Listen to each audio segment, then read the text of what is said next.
Hello, everybody. Today we're going to talk about Suzanne Simpson. She's a missing mother of 4 out of San Antonio, Texas. She's been missing now for 2 weeks, and her case demands our attention. Like I always do, I'm going to fill you in on the facts I know, the rumors I'm hearing, and everything in between. So make sure you don't miss a minute of this video. Hi, I'm Suzanne.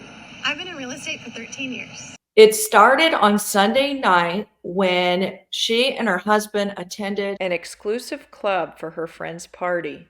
Suzanne and Brad Simpson went to a party at the Argyle Club, a private social club in Alamo Heights, on the evening of Sunday, October 6th. Once she was home, she had a conversation with her mother. Suzanne Simpson's mother, Barbara Clark, says Suzanne called her the night she was last seen. When she got back, she called me up and told me the things that Brad had done to her physically. Barbara says that wasn't the first time Suzanne and Brad had a disagreement, and Barbara was going to ask Suzanne to leave.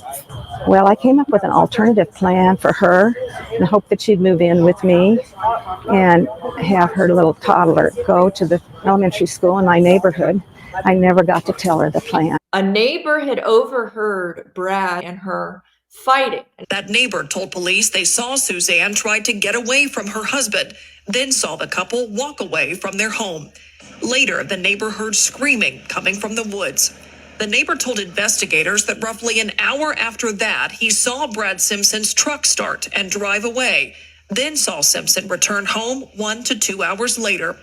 Brad Simpson told police that the next day, Monday, October 7th, their child was not picked up from school. He said his wife, Suzanne, usually does that. Monday evening, Brad Simpson reported his wife missing. She was not seen or heard from after that. The very next day, Brad Simpson told police his wife didn't come home after learning no one picked up their 5-year-old daughter from school. Police scheduled an interview with Brad later that day. He skipped that interview. Since then, police have said Brad is uncooperative as the investigation unfolded. Police learned about the fighting between Brad and Suzanne. Olmos Park police issued a clear alert, and volunteers have been looking for Suzanne at Olmos Park. Now they began issuing arrest warrants for Brad Simpson. Now, early Wednesday morning, this is of last week, Brad was arrested for 2 assault charges stemming from Bexar County, one for assault causing bodily injury, family violence, and another for unlawful restraint. Bond was set for both counts at $1 million each. So far, husband has been completely non-compliant and not helpful at all. As I edit this, a huge update has come out about Brad's business partner. I'm about to get into that information coming up. By the way, if you could hit the like, that'd be awesome. You guys, I'm so sick and tired of these terrible husbands assaulting and ending the lives of their beautiful wives. It's so important to understand that you don't give any indication you're leaving. You do it like a thief in the night. Every last detail you plan out. You don't write it on paper, and you don't tell them that you're leaving. You maybe tell one person that you trust completely, and then you take your kids and you get out with your most important stuff, your documents, whatever.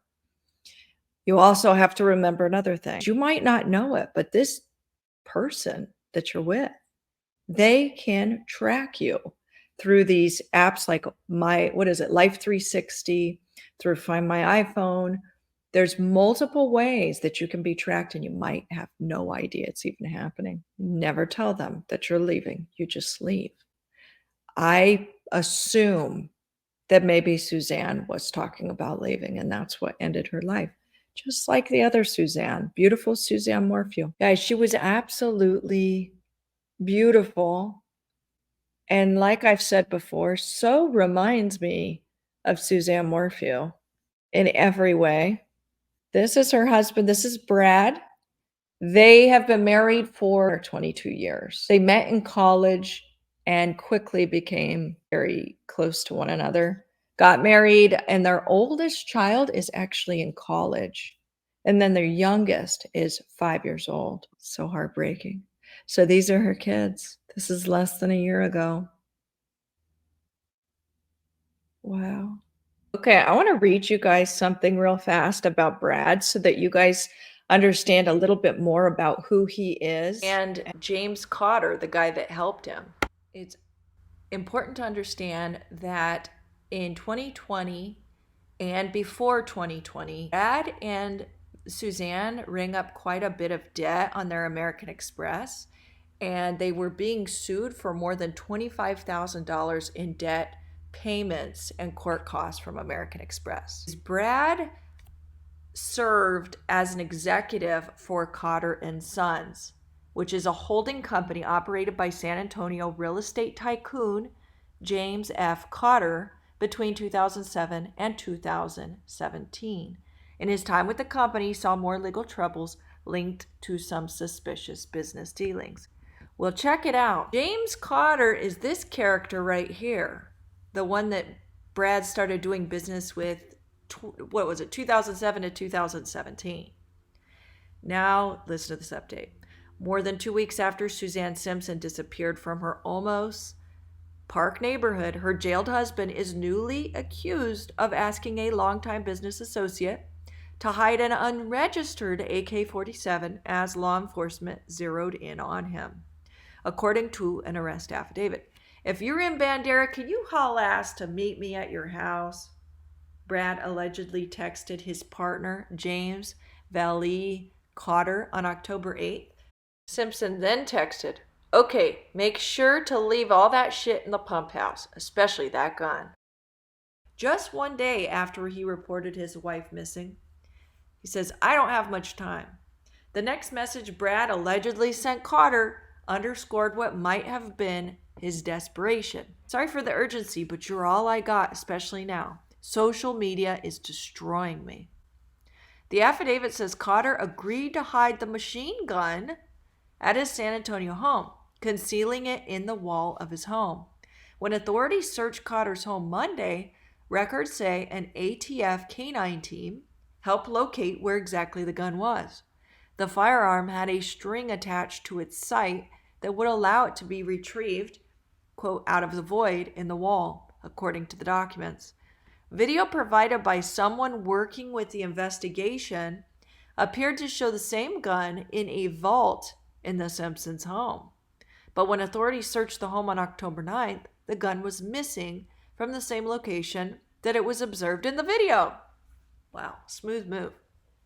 All right, we're now going to watch Suzanne's sister speak about her sister's disappearance. And you wrote this with her daughter, Chandler. Why was it important for her, she felt, to get her message across as well? Because it's her mother. And I think, everybody knows that one of the reasons that this is so crucial is because when a mother goes missing, they don't go missing by accident, because mothers have very set schedules of like coming home at night and making dinner, waking up and making breakfast, doing the hustle to make some money, taking the kids to their activities. So, when a mother goes missing of children need their mothers the most. And that is the reason that we've been able to get so many people involved in this situation, is because Suzanne was a beloved mother.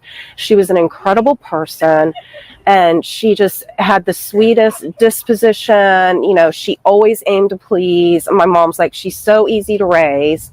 And so when you have an incredible mother that is no longer there to cook 3 meals a day and get the kids to the activities and be involved in their schoolwork, their homework, everything that has to do with them, getting their hair done or getting them dressed or whatever the situation may be, it's just very heartbreaking not for somebody not to have their mother, is basically the bottom line.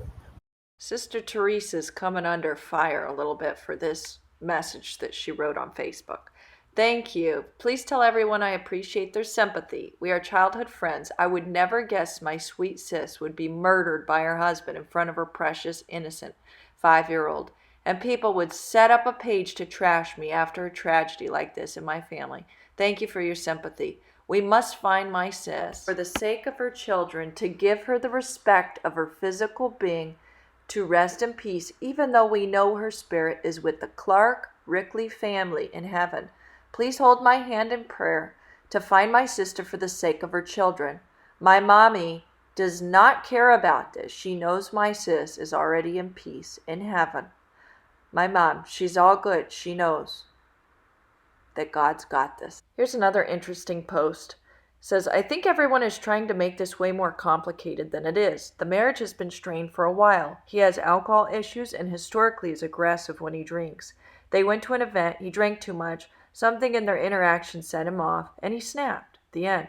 I truly don't think there's anything more to the story except the possibility that he was initially just trying to hurt her and maybe killed her by mistake. Searching for 51-year-old Suzanne Simpson, those who know her have been dealing with the struggle of their own, working to keep the faith. We just keep hoping that she's somewhere safe or is still alive, and we want to find her. Heather Affleck and Camille Mandigo say they're two of Simpson's closest friends. Ever since hearing Monday night that the mother of four disappeared, they've barely slept a wink. Everybody loves Suzanne. She's like the kindest, sweetest person. Affleck has known Simpson, who she named as godmother to her son, for more than 2 decades. The friends are trying not to entertain the idea that something bad could have happened to her. A crime scene like this is rare in this neighborhood, but friends of Suzanne Simpson say what's even more unusual is that she would disappear in the first place. They say she would never leave her children behind. She's a wonderful mom. And we're worried. We don't know where she is. They also don't know what to do except pray. The women were among a group of people who showed up at daylight, hoping to take part in the search for Simpson. But police sent them all away, saying they were not prepared for volunteers to help. This is pretty important. Here's a post that you need to see. Now that his former business partner is arrested in a possible connection in another pretty legit social media website, there is an individual posting there were gunshots around 1:40 a.m., 40 feet from his house, where random gunshots are frowned upon in the area. Apparently, it was reported to LE, but has gotten no response. So people are saying that early on it was reported there were gunshots, but now there's no discussion of them whatsoever.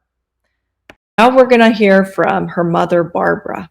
Suzanne's mother, Barbara, seems like such a delightful person. You'll see what I'm talking about. That Suzanne called you and told you what Brad had done to her.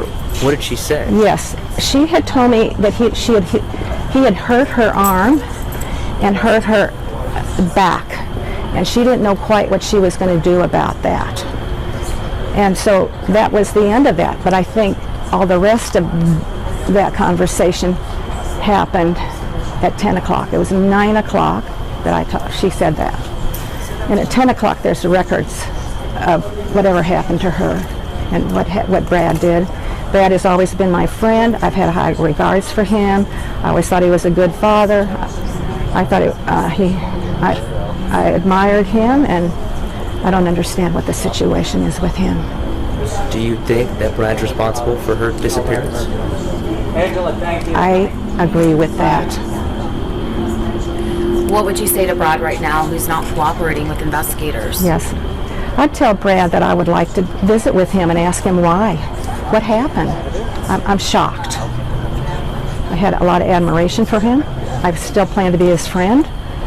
And I don't know if the alcohol that they had at the party was his problem.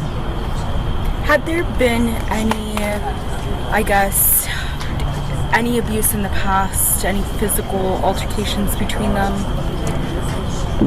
There was one other one that I knew of not too long ago, and I can't really remember too much about that, but after, this is like the next day, Brad and I were together, and I didn't understand, I didn't know this was going on, and I had a little conversation with him, and I said something about, Suzanne said, you hurt her arm and another her back, and then I mentioned there was something else, and he all of a sudden got a little defensive, and so I said, "Oh, I think I must be mistaken," and I thought, well, maybe I was mistaken, but I think that was the start of this situation, and then I didn't know anything more at that point, and the situation with him, that what the law did, found him, and evidently he's in jail at this point. How are you doing right now? Well, It's hard to comprehend it. It's hard to believe it happened. And I don't know, with the 4 children, I'm not so concerned as with the older kids, but for being 5 years old, to have a mommy and a daddy. And sort of I wonder where does the money come from at this point when your mother's not alive and your father's in jail. And that's just one little probably issue and challenge we'll have from it. So you don't think Suzanne's alive? I don't think she is, because I have not heard from her. That's the only reason. Nobody's told me what happened. I've heard a little stuff that what they're trying to do and I've talked with several sheriff people, my story, and it's just unlike her. She was a very positive person. She was a very pleasant person in my life, and when she was a little child, she was just such a joy. And what do you, the kids, and the family need most right now? Well, we try to be positive. Try to focus on God. I've been in Bible study fellowship for 44 years. They've taught me how to get through difficult situations. They've taught me about the power of God. And I have a lot of questions that I have not been answered. I'll never understand it until I get to really talk to Brad. Maybe he can explain to me what happened to him. Is there anything you say to Suzanne right now if she could hear you? Suzanne, we love you. We need you. And we pray for you. Here we are, left with another case, another mother vanished, kids that are missing their mom that they might never see again. These families, I don't know how they do it, honestly. Can you put yourself in their shoes, how it must feel to know that the person you love, the daughter, the sister, the mother, whatever the case may be, that person that you love so much, you might never see them again.